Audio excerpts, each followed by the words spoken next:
Hey guys, so welcome to a new video. So today, before 2018 ends, I wanted to do a few videos of my top books, top horrible books and all that.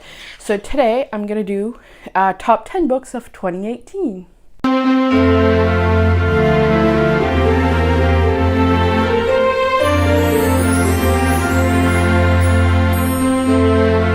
For the top 10 books of 2018, I have 10 books here. I'm gonna go from the number 10 till number 1, so have more anticipation, I guess.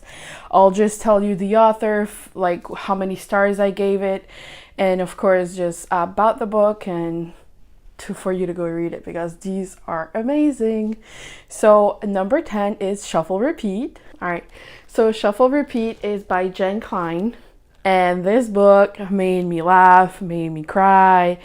It was just a good book. I was just so amazed on how good it is. And I just love how the friendship went, and it just, go read this. It's so good. It's just about a boy and a girl that their moms are best friend, and they had to carpool together, and she's the nerd girl that just, stays quiet and everything, and he's a jock. So yeah, and of course romance goes in. It's a good contemporary romance, and go read it. It's good. At number 9 is by Jenny Han, and I'm pretty sure if you guys went on Netflix this year, this was a huge movie that got out, and that is To All the Boys I Loved Before. This one. So I got this series of book outlet, I would say about a year ago, and so I think it was February or March. I read the whole series. I read the whole series in a week and a half. I've never read a series this fast. I just loved it. So it's just about a girl that she writes letters to all of her crushes, and then she puts it in a box and she forgets about it. So it's really good because it turns out the letter gets sent out, so she has to deal with all the boys that goes to her and says I'm sorry, I'm not interested in you, and then it turns out, well, I want you to read it. Go watch the movie after, of course. Never watch a movie before, or else you'll never read this. That's how I go anyways. If I end up watching the movie first, I hardly go actually read it, so go read it. It's good. Number 8 is Little Monsters.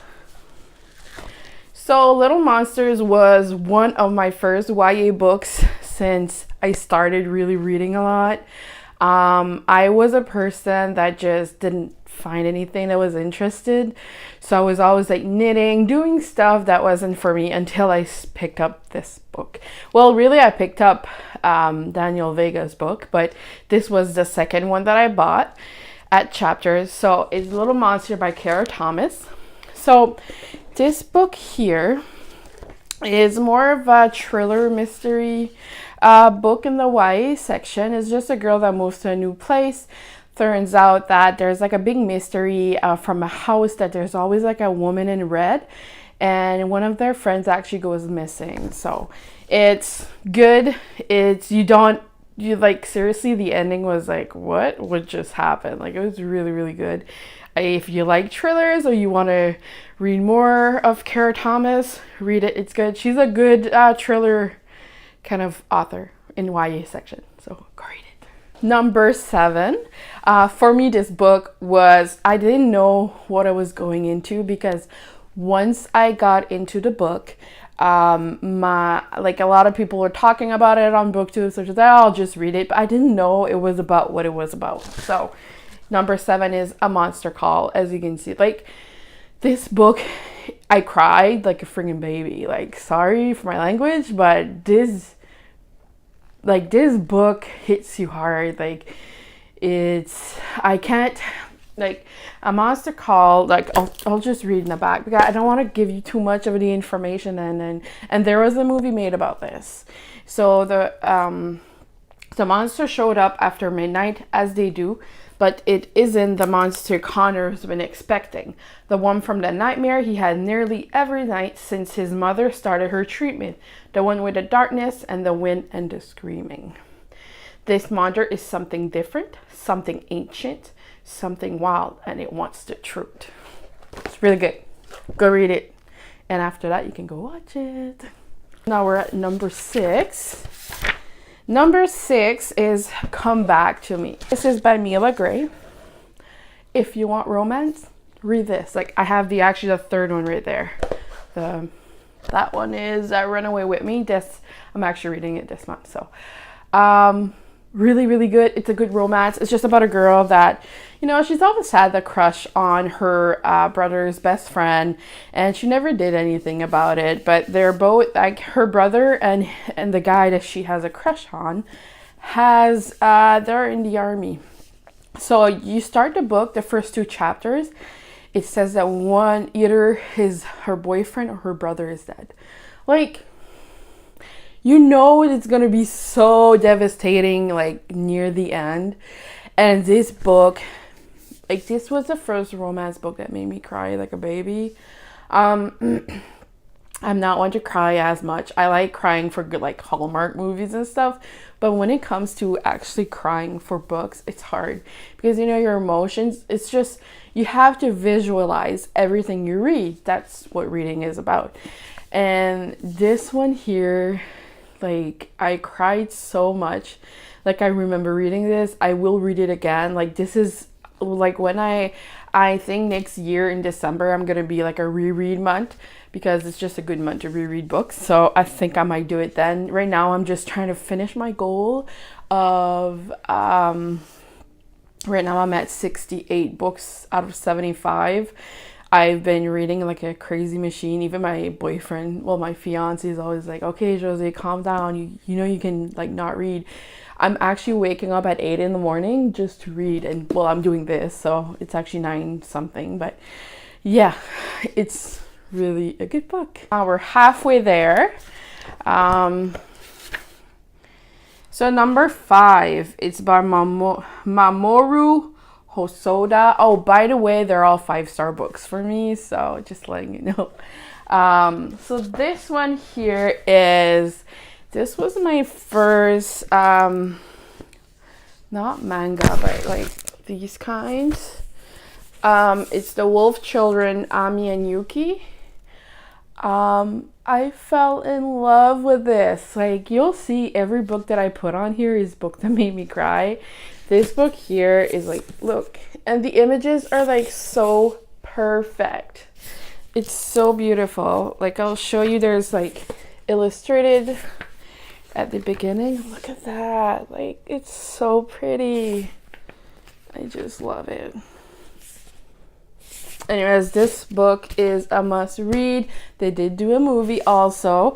You can go and watch it also. So yeah, this book here is just about a woman that meets a guy. He's really shy and she's pretty much chasing after the guy. Turns out they have children, and it's just their survival, because it turns out that he goes missing and she has to, like, it's wolf children, so they're actually half wolf, half children, and it's just the life story of like what they go through to survive. Because nobody, like, sorry, if anybody like my neighbor would have wolf children, like, they would be in danger, right? So it's this story, and I just love it. So go read it. Number 4, I'll put the picture right here. It's Wicked Deep by Shay Earnshaw. 5-star read. Like, I love witches and anything with like mermaids and stuff like that. It's my type of book. This one here was amazing. It was so good. I just loved it. So Wicked Deep is about every year, it's like a summer solstice, I guess, or like they have a full month that there's 3 mermaids that comes back and they kill boys. And then just because like early around, I don't know what year it was, but like, let's just say like when the first witches were hanged and stuff, like they thought they were witches and they drowned 3 sisters. So it's good. The ending is unexpected. at the end I was like, what the F? Like, it was that good. Like, you have to read this one. Like, it's so good. So anyways, that was Wicked Deep. And number 3 is, if you haven't heard about this one, I think you're sleeping under a rock. Like, even like everybody in school talks about it. I'm not in school, but I'm just saying like high school and stuff, because I think in the US there's a few schools that ban this book, and I do not understand, because people in the US should read this. Like, it's anywhere and wherever you live, you have to read this. It's just hard hitting, really good, and you haven't guessed it by now. It's The Hate You Give by Angie Thomas. Hate You Give. So, I've never annotated this much in a book. Like, this was crazy.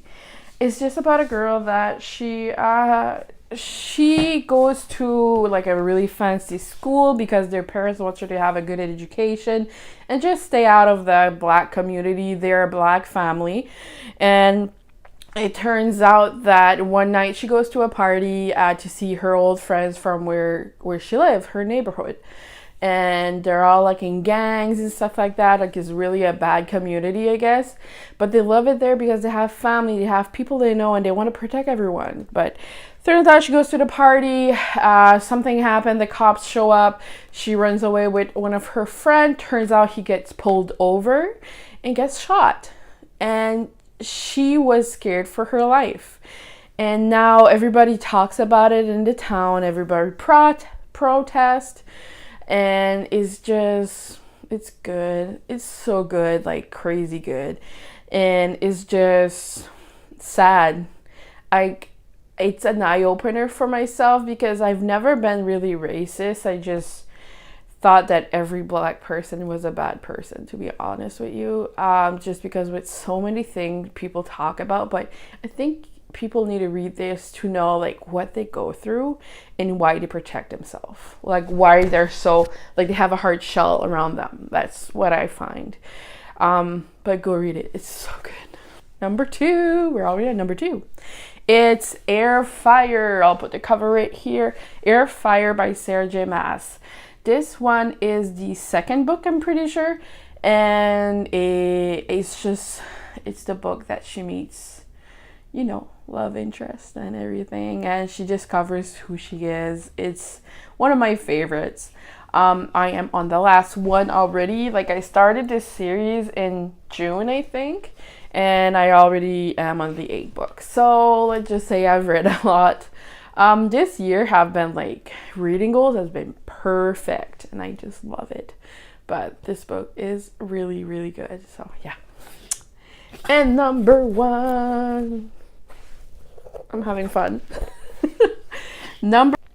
Number 1 is by Jenna Evan Welch, and this one here, I just love it. If I recommend it to everyone because it was that good. It's Love and Gelato.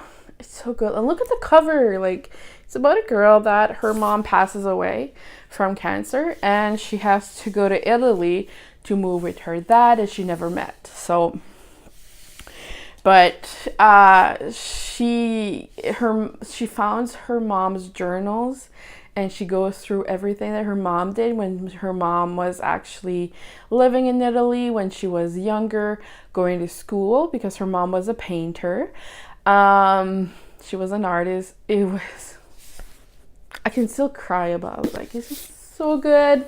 And this is going to be another reread because like this book is just so good. And you like feel like you're there. The way they details everything about like everything in Italy, like you feel like you're there. And it's just good because like I've never been to Italy, but I feel like I went there with this book. It's that good. Like, go read it. So yeah.